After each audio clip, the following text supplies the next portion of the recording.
The flashing red and blue lights hit my half-built cabin like a crime scene. 3 squad cars pulled up, sirens blaring through what had been a quiet morning. I set down my hammer, heart pounding in disbelief as officers stepped out, hands resting on their holsters. Behind them, strutting like she'd just busted a cartel, was none other than Brenda Harrington, president of the Maplewood Estates. "HOA, that's him!" she screeched, jabbing a manicured finger toward me. "That's the squatter who's illegally building on protected HOA land." The lead officer, tall with silver at his temples, approached carefully. "Sir," he said, voice steady but cautious, "I'll need to see some ID and any permits you've got for this construction." I slowly reached into my back pocket, pulling out my wallet and a folder I'd started carrying everywhere because of Brenda. "Officer Davidson," I said, glancing at his name tag, "I think there's been a misunderstanding. This is my property." Brenda stomped forward, face red and furious. "Don't listen to him. This entire lakefront is part of the Maplewood Estates community. I have documentation." Officer Davidson lifted a hand to quiet her and started flipping through my papers. One by one, his eyebrows climbed. Deed, property survey, water rights dated all the way back to 1922. His expression shifted from suspicion to mild amusement. "Ma'am," he said finally, turning to Brenda with a tone that made her flinch. "According to these records, this gentleman owns not just this parcel, but the entire riverfront from mile marker 7 to mile marker 12. That includes every bit of water. Access," her jaw dropped. "But this circus hadn't started today. It began 3 months ago, the day I broke ground on the land my grandfather left me, 20 acres of untouched lakefront paradise he'd bought back in the 1950s. My property bordered Maplewood Estates, a gated neighborhood that had popped up in the 1990s, but it was never, and I mean never, part of their HOA. I'd spent years dreaming about this place. A cabin with solar panels for off-grid living, a wraparound deck overlooking the water, a little dock for the fishing boat I'd bought last summer. After 2 decades behind a desk as a software engineer, I was ready for something real. Weekends with the sound of wind through the trees instead of traffic through concrete canyons. The trouble began on day 2 of construction. I was marking out the foundation when a golf cart came barreling down the dirt path, kicking up a storm of dust. Brenda Harrington emerged like Schuer invading Normandy. "Excuse me?" she barked, arms crossed like a prison warden. "What exactly do you think you're doing?" I straightened up, wiped the sweat off my forehead, and said evenly, "Building a cabin. Can I help you?" "This is HOA property," she snapped. "You can't just start construction without board approval." "This isn't HOA property," I replied, already feeling my patience fray. "This land belongs to me." She actually laughed, a sharp, mocking sound that echoed off the trees. "All lakefront access in this area is under Maplewood Estates jurisdiction. I don't know what scam you're trying to run, but I'm shutting this down right now." That was the start of what turned into a 3-month campaign of harassment. Every morning, I'd show up to find new notices taped to my equipment. Cease. Unauthorized construction. Half of them printed from Word templates that weren't even official. I'd tossed them straight into the burn pile. Then came the trespassing. My trail cameras caught her sneaking onto my property at all hours, snapping photos, taking measurements, pretending she was some kind of private investigator from a bad reality show. One morning, I caught her inside the foundation I just poured, clipboard in hand. "Brenda," I called, startling her so badly she almost dropped her pen. "You're trespassing again." She spun around, holding her clipboard like a shield. "I'm documenting HOA violations. The noise from your construction is disturbing our residents' peace and tranquility. The nearest house is half a mile away," I said, trying not to laugh. "And it's 10 in the morning on a Tuesday." Her lips tightened. "We'll see what our lawyers have to say about that." The lawyers never showed up, but her antics escalated.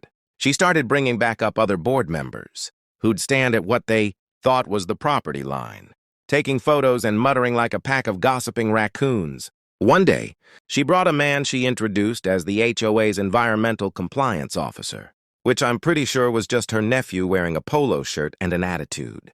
The breaking point came when I arrived one morning and saw new signs hammered into the ground.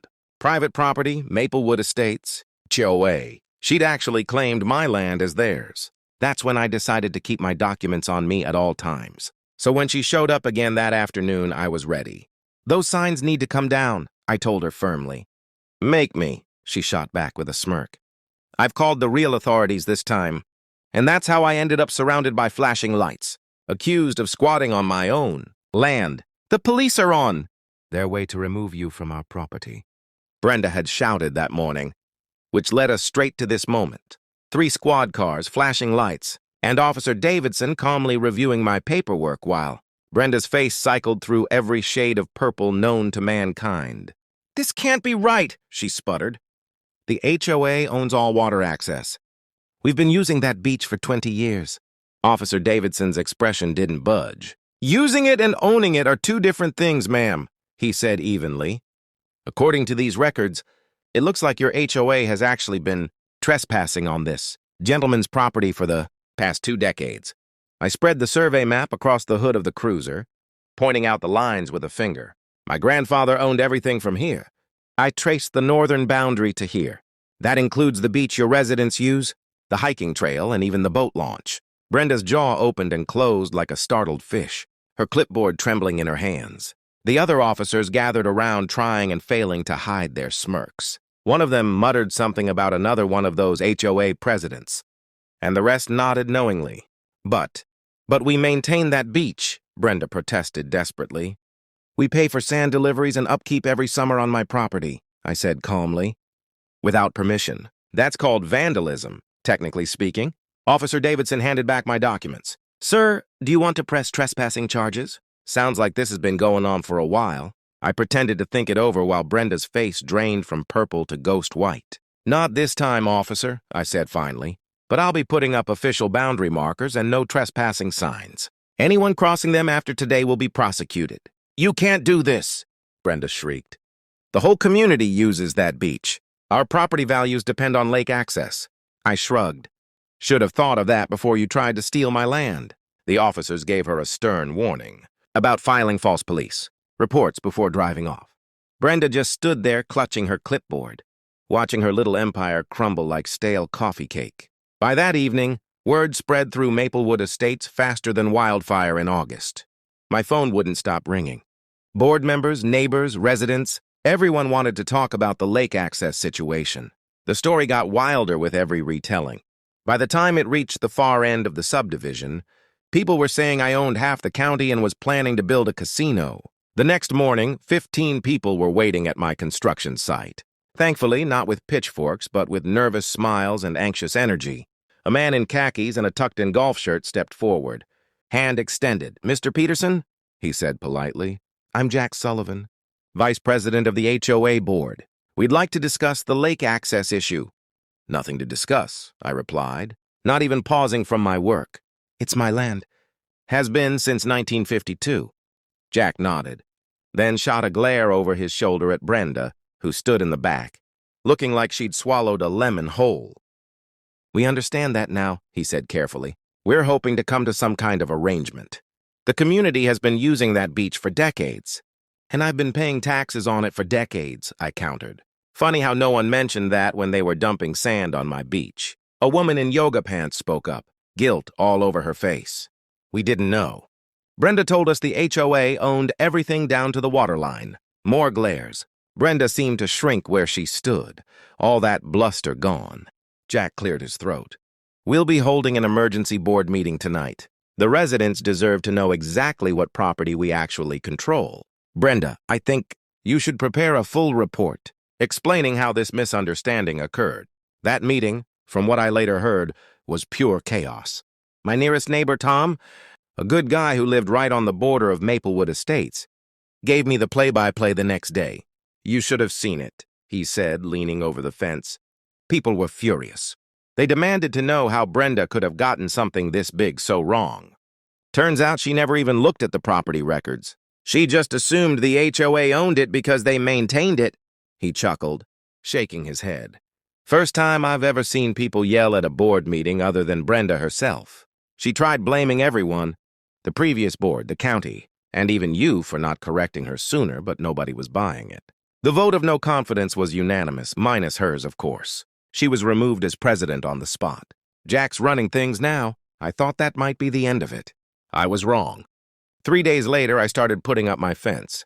Nothing aggressive, just a clean split rail design marking the boundary. My lawyer had advised adding proper private property. No trespassing signs, too. So I did. That's when Brenda made her final mistake. At 2:00 in the morning, my trail camera caught her trying to yank out my fence posts using her Mercedes. The bumper got tangled in the wire, and she ended up dragging 50 FT of fencing before her car nosed into a ditch. This time, I pressed charges, destruction of property, trespassing, and vandalism. The judge was not amused. In court, Brenda looked small, stripped of her authority and arrogance.